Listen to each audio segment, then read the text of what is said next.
Hi YouTube family, कसे आहात तुम्ही? बरे असणार. मी पण बरी आहे. ॲक्च्युलीमध्ये काय आहे, मी आज व्हिडिओ असा बनवते बघा. इकडं मी दुसरीकडं आज कामाला आलेली, नाईटला तिकडं दुसरीकडं ड्युटीला असते. पण आता इथं दिवस पाळीच्या ड्युटीला आलेली आहे. खरंच सांगायला गेलं ना तर मला असं वाटतं आहे की आईवडिलांना जेव्हा मूलवाढ होत नाही ना, मूलवाढ होत नाही तेव्हा आपण कुठं आपण काय काय करतो, कोणत्याकडे डॉक्टरांकडं किंवा काय काय सगळं आपण फिरत असतो. कुठल्या देवाला नवस करणं, कुठलं काय सगळं काही आपण करतो. पण ज्यावेळेस आपल्याला मूलबाळ होतं त्या टायमाला आपण किती खुश असतो. माझं म्हणायचं, मला आज व्हिडिओ असा बनवू वाटतं आहे, मला खूप दुःख होतं आहे त्या आईबापांसाठी की जे आईबापांना मुलं होतात, पोटात असताना आईला किती खुशी असते आणि किती ती आनंदी असते. पण काय असं होतं की लहानपणी बाळ खूप छान जन्माला येतं.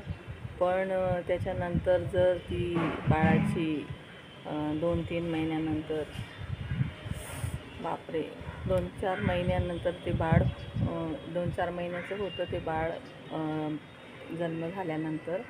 आणि काही कारणानं जर ते असं आदूळ होऊन गेलं आणि माइंड पण त्यांचं मायनेस म्हणून बाळ असलं आणि ते 15 वर्षेपर्यंत किंवा 14 वर्षेपर्यंत आईवडील जे सांभाळतात त्या बाळाला, की चांगला बाळ एक म्हणजे चांगला मुलगा किंवा मुलगी एक असते आणि ते असं मायनसमध्ये म्हणजे मायनर असतं त्यांचा मुलगा किंवा मुलगी, त्यांना किती दुःख होत असेल हो.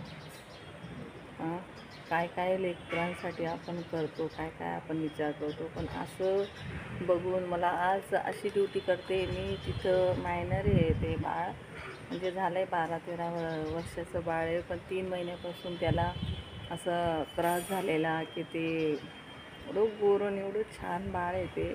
पण म्हणजे मुलगाच असं म्हणजे 12 वर्षाचा 13 वर्षाचा मोठा झाला तो, पण बाळावानीच असतो होतो.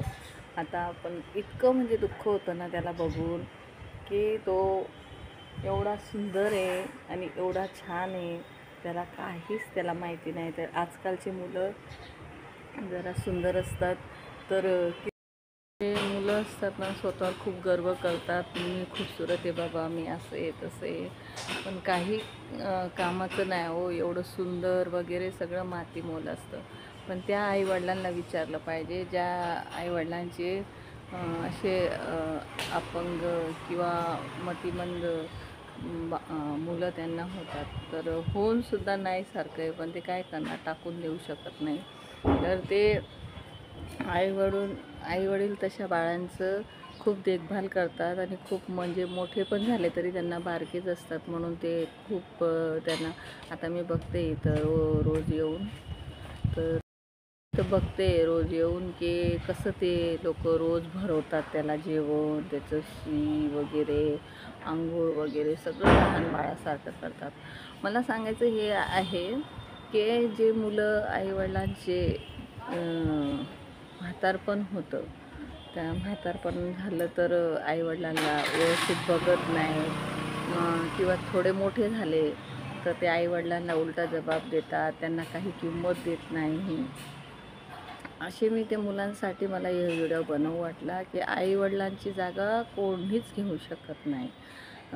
आपण देव म्हणतो, देव पण आपली रक्षा म्हणजे करत असेल, पण हे जी जागत आईवडील आपले जी जागत आपली सेवा करतात, आपल्याला प्रेम करतात, आपल्याला जे पाहिजे ते देतात, तर खरंच आईवडिलांशिवाय मी तर म्हणते ना, पूर्ण दुनियामध्ये आईवडिलांशिवाय कोणीच नाही. तर माझं म्हणणं हे आहे, जेवढे बहीण आणि भाऊ आणि मुलं आणि मुली बघत असतील ना, त्यांना माझं हे म्हणायचं आहे की आपल्या शरीरावर कधीच गर्व करू नका.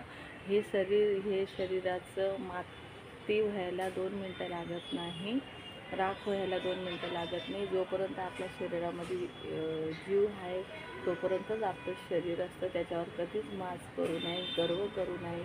कधी काय होईल त्याचा काही भरोसा नाही आहे. म्हणून आईवडिलांचं तुम्ही सेवा करा. आईवडिलांना होऊ शकेल तेवढं तुम्ही आईवडिलांना उलटं बोलू नका, त्यांचं मन दुखवू नका. बघा, आईवडिलांचं मन दुखवलं तर खूप हे होतं. आता याचं पण काहीतरी करम खूप असेल त्या बाळाचं पण हे असेल तर, की बाबा त्याने काय पुढच्या जन्मी वगैरे केला असेल तर त्याचं ते बघा हे त्याचं ते करम आहे त्याला. इतकं त्याला म्हणजे डेंजर त्याची अवस्था आहे. मला तर बघू वाटत नाही, पण मी कशी ड्युटी करते मला माहिती आहे. खूप म्हणजे म्हणतात ना, भोगावा लागतात.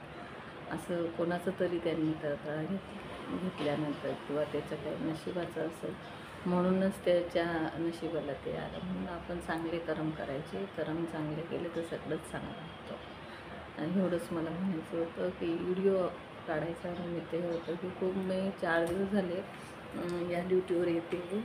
4 दिवसापासून मला वाटत होतं मी एक व्हिडिओ काढू की बाबा असं आईवडिलांना आपण आईवडिलांना आपण उलटं बोलतो, त्यांची किंमत करत नाही, म्हातारे झाले तो कंटाळा करतो. तसं करू नका. वडिलांना आपण जर सापही झालो तरी पण आपल्या प्रेम करतात. आणि असे आदू झालो किंवा काही झालं तरी पण आपल्याला आईवडील सोडत नाही आणि आपली खरी करून फॅमिली सोडत नाही. आईवडील तर असतात, पण आजी आजोबा काका चुलते सगळे जर तशा अवस्थेमध्ये आपली हे करतात तर आपण चांगलं असताना कोणाचीच मनं नाही दुखवायची, कोणालाच मन दुखवून तडकांना काही बोलायचं नाही. असं माझं हेच म्हणायचं आहे की मी जसे मी अनुभव घेते ना तसे मला शिकायला भेटतं की या आयुष्यामध्ये आपण आहे तोपर्यंत चांगले काम करा आणि चांगले काम करून कधी काय होईल कळत नाही. हे म्हण आहे आपलं, कधी काय होईल बघूलाही जाईल, जे होईल तेव्हा बघूया असं नसतं.